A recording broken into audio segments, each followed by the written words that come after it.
Is Kalista going to hit the bench first for LD, but it's going to be the first ban Sivir on the side of Gamtee. And after taking that one away, you have to think that LD have looked a little bit less comfortable, and we'll see whether Gamtee, they're going to be the ones to take away either that Lulu or the LeBlanc here for the mid lane.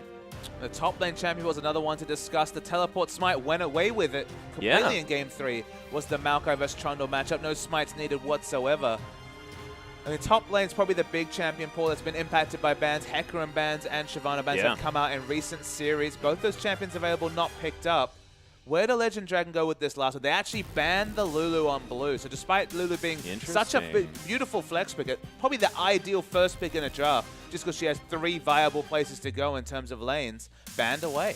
And are Gamtee going to stick to maybe that Vladimir ban away here? But I would suggest getting rid of that LeBlanc, because Parsa was so much more comfortable on that champion than anything else that we've seen thus far. We'll see whether that is going to be the option here. Of course, Xiaohu might want to just prove himself with a different option, but they've only got 4 seconds here. Let me go to make the decision. It is going to be LeBlanc hitting the bench, and LD now have the opportunity to take that first pick. And Rek'Sai's available, Janna's available, Sejuani, another huge power pick going to be available as well, and Avoidless has played a heck of a lot of that recently, and the first game here in the promotion tournament so far, we're going to see him on that Sejuani. We'll see how he performs here as Gamtee now going to answer with a couple of picks of their own. Fenghui going again for the early pressure, and against Sejuani, this is a much better option because he's going to have a monopoly over the early jungling phase. I mean, the skirmishing, level 2, level 3, definitely going to be in the advantage of Fenghui. Vladimir is the one interesting champion that's made it through the picks and bans so far. Has been a very contested early pick. People are happy to throw that in the mid lane especially. Look at the prominence of Jinx though. Jinx has been on the winning strike, this winning side, I believe 100% of the times today. Was a contested pick in previous series. The return to Gragas. You see engage from LD in their first pick. You go for the ultimate disengage support in Gragas. Yeah, and we'll see what LD do. This is the first time that they've been able to answer this Jinx pick with another option.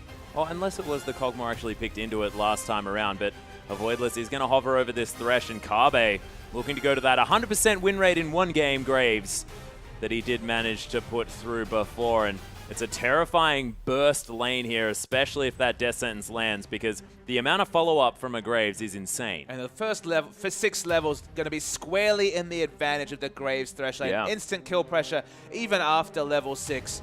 The collateral damage basically functions as that much shorter range but instant cast super mega death rocket. So there's a lot of damage in the laning phase. Probably already looks like Gamtee might need to navigate a lane swap just to deal with this 2v2 matchup they've opted into. Vladimir, as we mentioned, surprising to see him fall to the 4th round of picks after so much prominence in the bans. Goodness.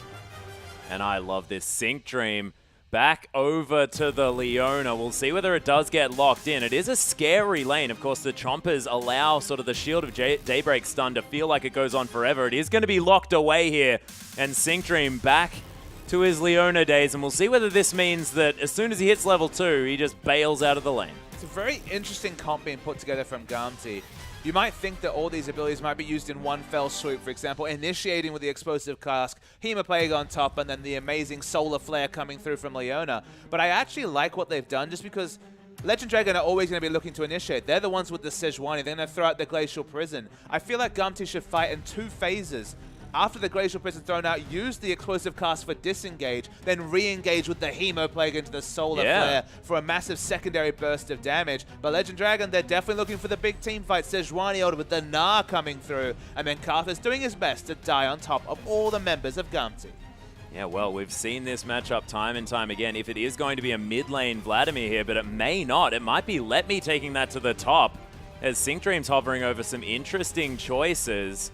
And how do you feel about sort of an 80 carry mid like Lucian or Ezreal into the Karthus? Very painful for Karthus, the laning phase, but Vladimir already has a strong laning phase against Karthus. They already had Legend Dragon opt into a poor laning matchup. I mean, the Lucian will definitely smash Karthus in lane. That's just the reality of the Lucian pick coming through. And they're going to lock it in. My favorite of the off-meta picks is this Lucian mid from Xiaohu. It's an adjustment of his Ezreal mid. You saw them considering the Ezreal, but of course, Lucian can push the wave much better with the piercing. Like, has a lot more lane control and plenty of kill pressure on this Karthus. But, I mean, LD's team comp still looks fantastic. So much AoE damage and AoE CC here as well, what with the Glacial Prison and the Gnar. If both of these teams are going to go head-to-head in a team fight situation, we could have a really explosive one on our hands. And that's the kind of the weird thing about this Vladimir pickup is that both the Explosive Cask and now the Solar Flare are probably going to have to be used defensively. Why would you opt into a team fight with low base health members like the Lucian, like the double 80 carry lineup they have against a Karthus comp? It looks like teamfight is definitely going to be at a premium for Gamtee. They're going to try and rotate down, take a lot of structures because Gnar, Sejuani, Karthus, crazy teamfight from LD. Yeah, and crazy sort of just, I want to get in your face. They press all of their ultimates and things will just tend to work. I mean, locking down a whole team in order to gnar them into a wall is a terrifying prospect, and that could be something that happens this game. We're going to go over the lineups, of course, finishing off with Syncdream versus Southwind, the Leona versus Thresh, a matchup of old here, considered somewhat interesting for Leona in the early few levels, but as soon as that Solar Flare comes in a 2v2 situation, you just can ult that one away. But ladies and gentlemen, we're going to waste no time. Let's get onto the Rift.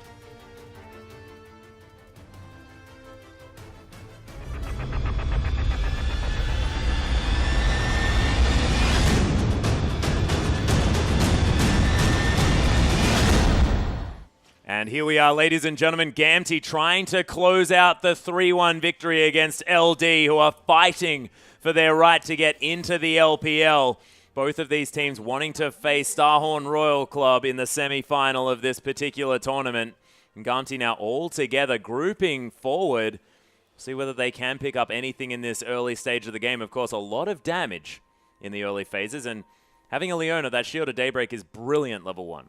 It's a defensive, not a defensive fan, it's a defensive grouping, looking for maybe a late invade onto the Legend Dragon blue buff coming through. This Gamtee lineup is execution heavy to a fault almost, in my opinion. We've said that about a couple of comps we've seen tonight. The issue with Gamtee is that if they're able to rotate around, if they get a turret lead, they have a crazy strong siege comp and excellent disengage. But if they ever have their outer ring of turrets taken first, if ever there's a position where a Voidless, Gnar, is looking for a flank, for example, if we see the aggressive wards coming through from those outer turrets being down into potentially the flank Gnar, or just having to respect the initiation potential of the Thresh or the pick potential of a Voidless on this Sejuani, defensively, Gamtee will definitely fall apart. It's a situation where, you know, enough of those tanky members get to this backline, they'll die instantly. So if Gamtee get a lead, this is an excellent team comp, but there's so many points of failure to this massively strong team fight comp that LD have put together.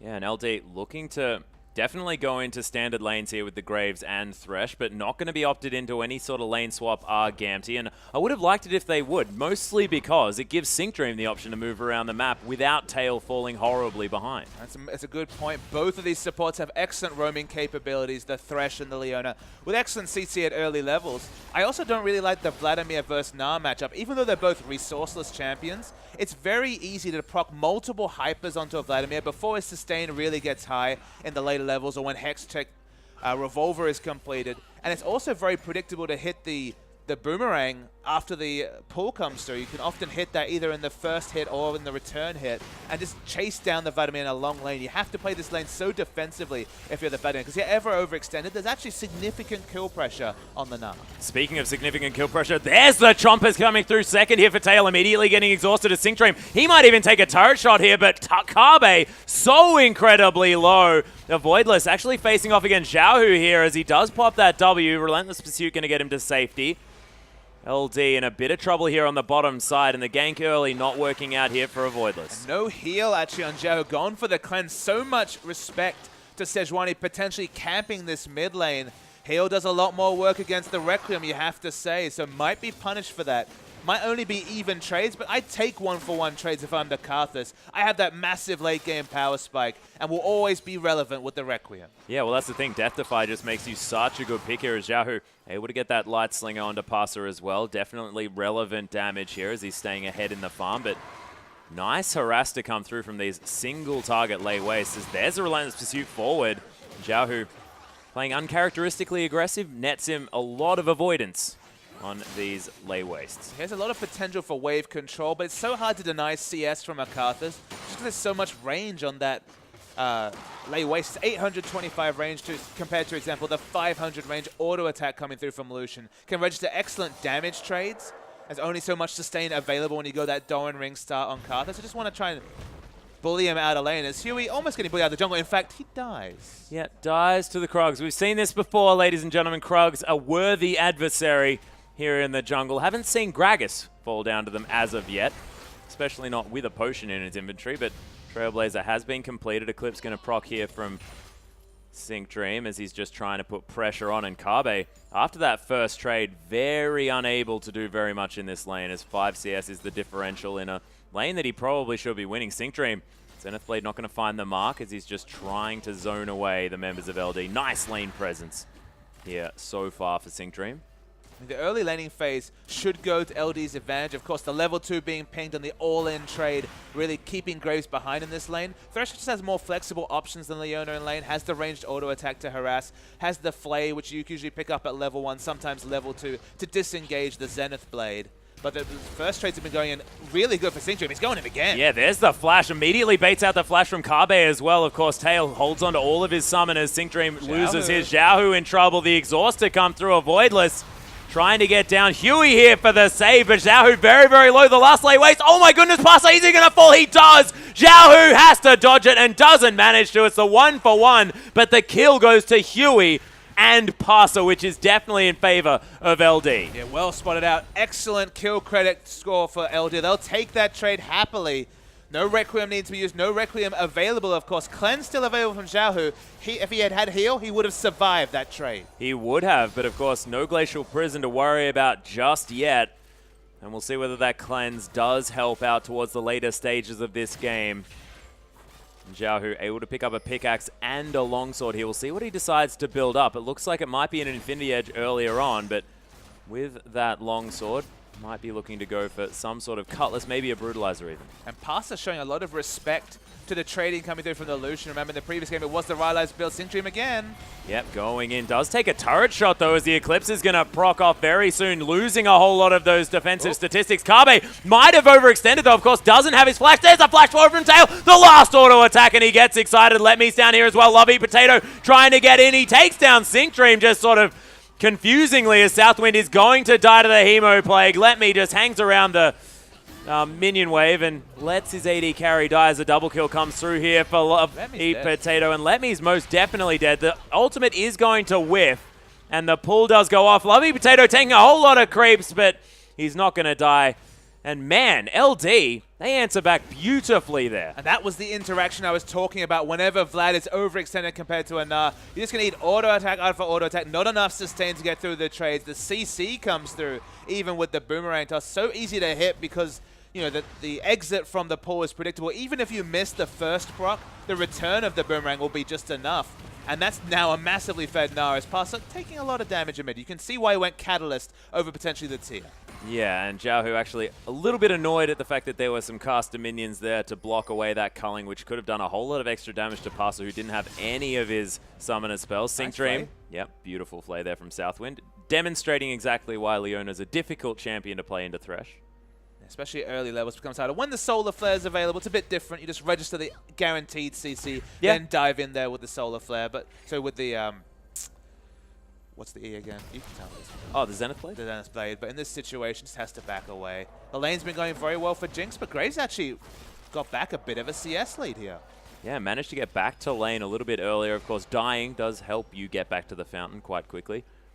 Easy to shop. Yep, very easy to shop. You get a whole lot of time, you know. You can just settle down. You can say, okay, can't shop for the next little while. Oh, Cannon Creep actually gets zoned away here as Sync Dream takes a massive ride into Tabe as well, as Tail now taking a lot of damage. Southwind here trying to zone away the Jinx. He might die for it, though. The Ignite's down. They're just going for the Thresh, who's going to burn to death. Tail picks up the kill. Requiem comes down. The Zaps there. Requiem not enough, and Tail picks up a double in the bottom lane, and that is cataclysmic for LD. And it was just really poor communication between Southwind and Kabe. I assume they were baiting for a potential collateral damage level 6 power-up. He wasn't even close to level 6, didn't pick it up. Double hill kill comes through, and without that collateral damage, even factoring in the Requiem, they were never going to get a favorable trade there, were LD.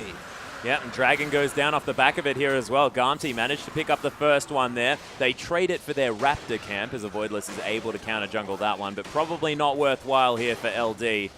As the gold lead, nothing to speak of, but Xiaohu able to farm up nicely here in the mid, but hasn't been used quite as the, I guess, counter pick that we were thinking about. And the kill distribution pretty much ideal for Gamtee. 3-1 now is the Jinx compared to the 3-0 Love Eat Potato. Now if he gets the big fang, can instantly kill Tail. It'll negate that gold lead that Tail's managed to bring up, but that's a best case scenario. Regularly you're going to take Tail picking up damage, just being that much better at tank busting.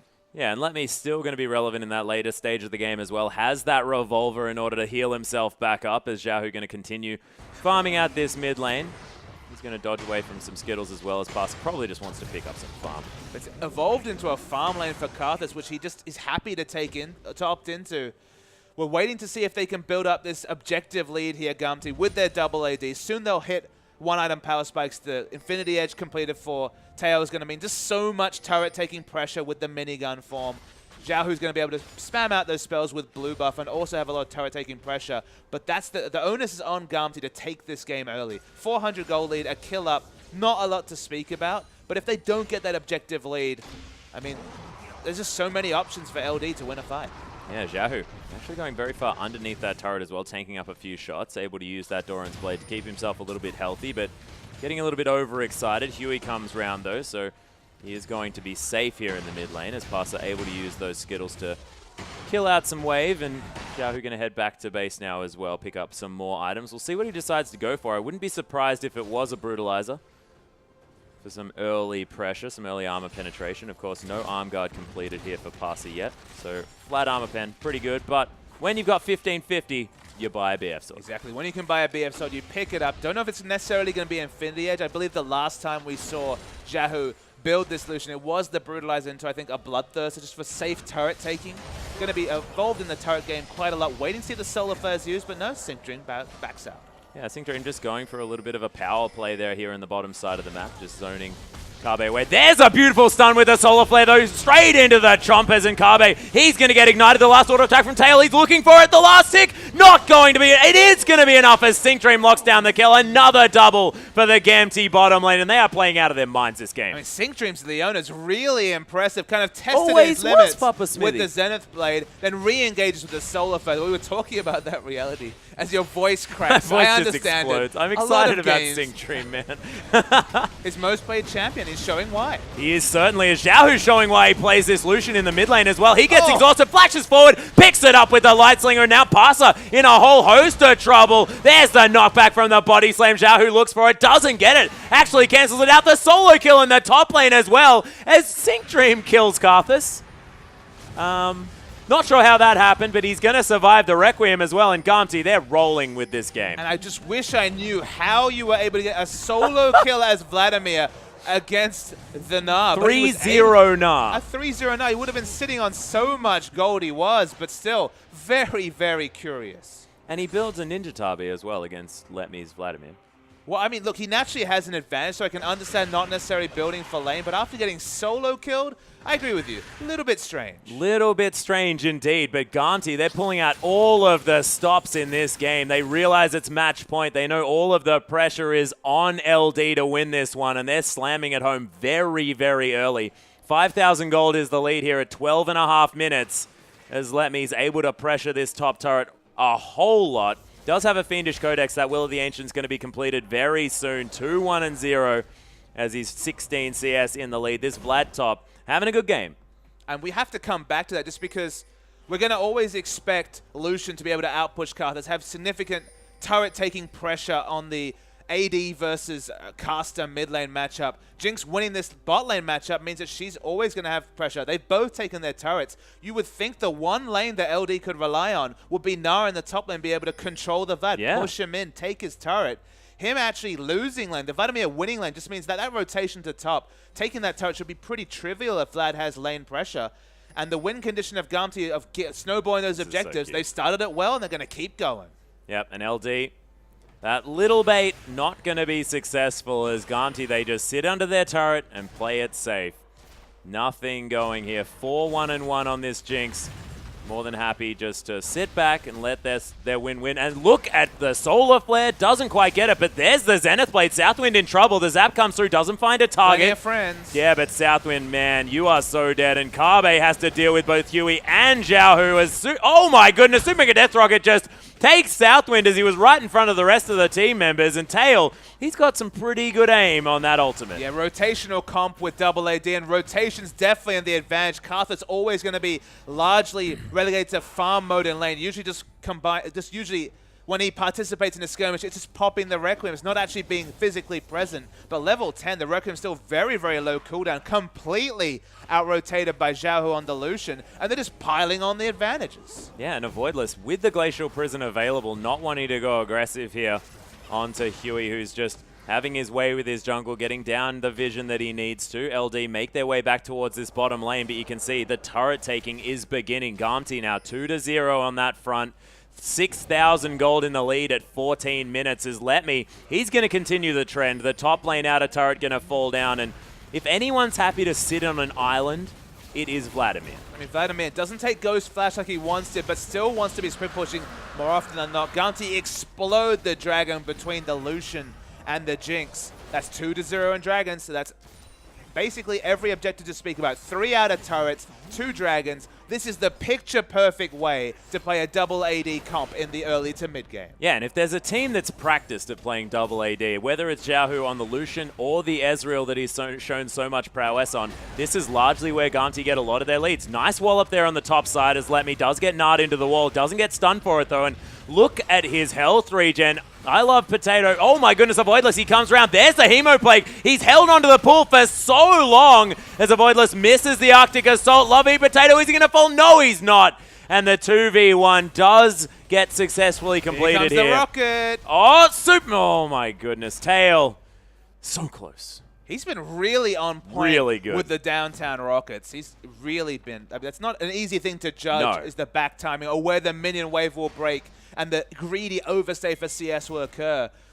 But getting closer and closer, and Graves has been forced into the emergency build here, Atlas. Yeah, and the emergency Dark Passage there as well as the culling almost takes down Southwind. Didn't quite need the heal, but the safety. I can understand why that came through because that culling was tearing apart the poor little Thresh. It's deceived. It's deceiving to see just how much extra damage Levels gives this Lucian in the mid game. Yeah. Doesn't have a big 80 item complete just yet, but a lot of cost-effective flat AD. And just being level 11 so much earlier almost led to Southwind giving away his life, misjudging the culling damage. Yeah, and look at this as well. I believe he's probably going for the Infinity Edge into Ghostblade build as well, and that is a massive 2-item power spike that he's going to get relatively soon. And Ghostblade's usually relegated to split push duty. We saw Whoosh on Vayne, 5 games, 5 Ghostblade pickups just to make yourself an extra dual lane carry. Oh, Sync Dream. He's in a lot of trouble. The Eclipse not going to save him there as Avoidless picks up the kill.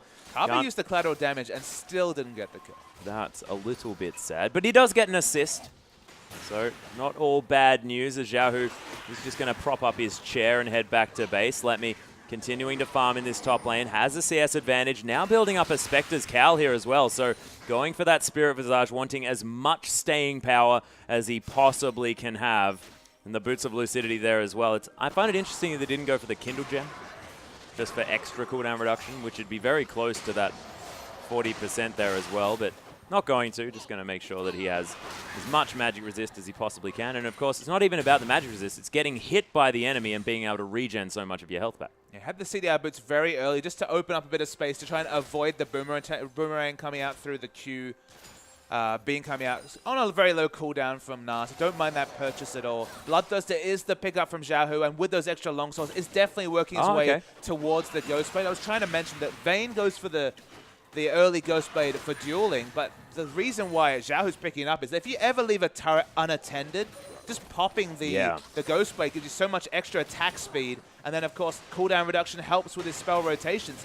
You cannot leave this Lucian unattended or your turrets will fall immediately. And he's definitely making sure that LD don't forget about him as well, as he just followed Avoidless, who was trying to avoid him most completely. Didn't manage to there, as Tail is going to continue the push here in this bottom side. Infinity Edge Zeal completed, and he's going to eat through these turrets. Southwind looking to get something going as he eats a zap there underneath the turret. Death Sentence not going to land. Tail able to Move out of the way of that one, and the rotations from Gamtee yet again, heading towards his mid lane. There's the Glacial Prison, but he's going to take down the turret as Xiaohu, and Huey just happy to eat up that ultimate. It's such a pleasure to watch a team that understand their win conditions and play around them so well. You got it right. Between Ezreal and Lucian, this is, I believe, the 6th game we've seen Gamtee play double AD, and they've refined that strategy amazingly over the course of it. They're just pushing every lane. We know that LD have a massive team fight advantage in 5v5, but the item timing's definitely on the advantage of Gamtee, and they never have to opt into a 5v5 fight if they're always rotating with superior turret damage around the lanes. Yeah, and they're getting there. They've got 2 AD carries as well, so they can split push. They can do this 3-2 in the top and bottom lanes, and the Gnar into the wall only lands on Let Me here, and Xiaohu free hitting in the backside. There's the explosive cast. Syncdream going so deep here on the bottom side. Super Mega Death Rocket doesn't land on Kabe, who's completely out of mana. Syncdream gets healed back up, doesn't die as Let Me.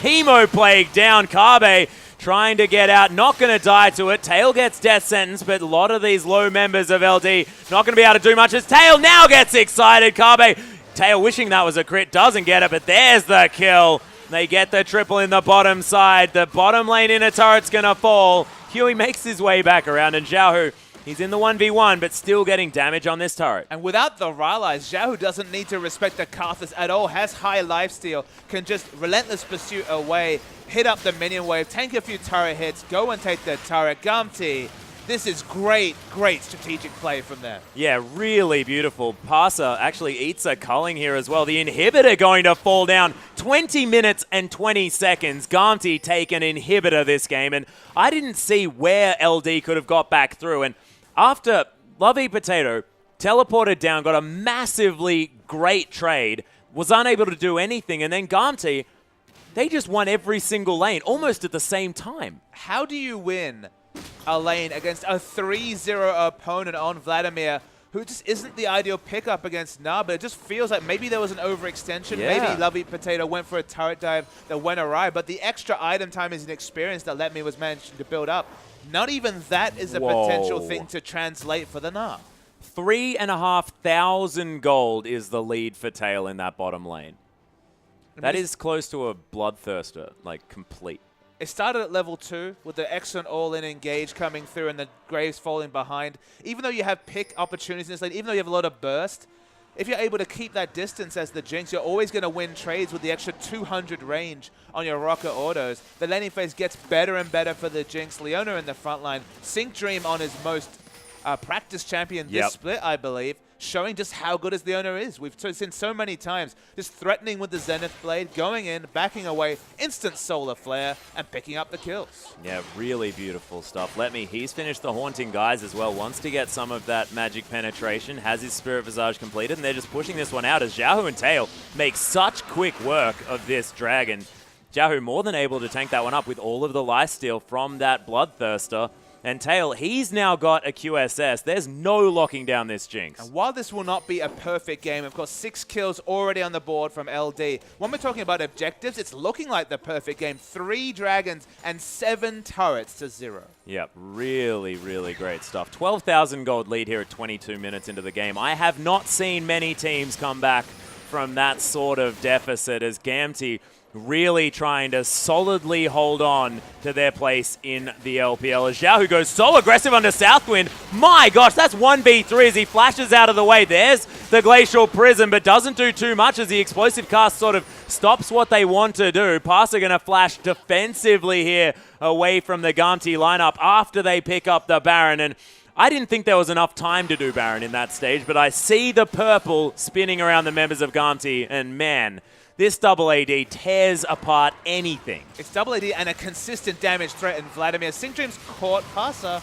Yeah, there's the culling. Doesn't quite land. Ardent Blaze is going to at least reveal Super Mega Death Rocket, and Tail picks up the kill. If you play enough Jinx, apparently you have precise knowledge of the travel time of the Super Mega Death Rocket. But we've said that multiple times this series. Always timing people from distance. Kabe. Oh my god. That first crit did half his health. That was disgusting. And that will happen every time. Of course, Static Shiv giving you that one. And jeepers. That's only a 2-item Jinx as well. Man. Very difficult. Descends onto Xiaohu here. He gets played back into the team, exhausted as well as Kabe picks up that kill. Lovey Potato taking a lot of damage from Tail. Is about to evolve into that Mega Gnar. Tail has a whole lot of AoE damage, and they get the pick up onto Xiao, who was overly aggressive, but they're probably going to lose an inhibitor. Exactly. 1 kill for losing one of your major objectives, your inhibitor turret. There's the Big Gnar. Big Gnar into Lovey Potato as well, but he takes the Lantern out of here as a Voidless tries to look for something. Look at the AoE damage. Let me doing so much work. Pasa tries to get in position, but Jinx gets excited. Tail takes just sort of an afterthought inhibitor, but the triple kill from Let Me. Monstrous damage there in the back line, and that Hemo Plague must have erupted for so much. They're going to win this game. Let Me sitting on so much gold.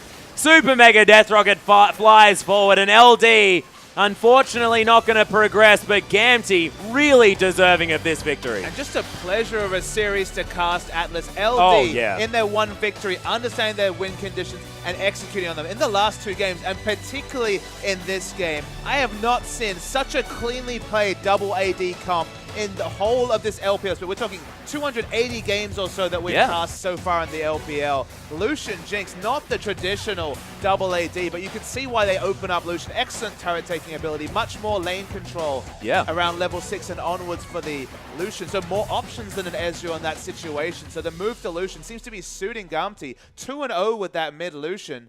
I mean, 7 turrets to 0, 3 dragons to 0, and a Baron. Every single objective goes straight to Gamtee.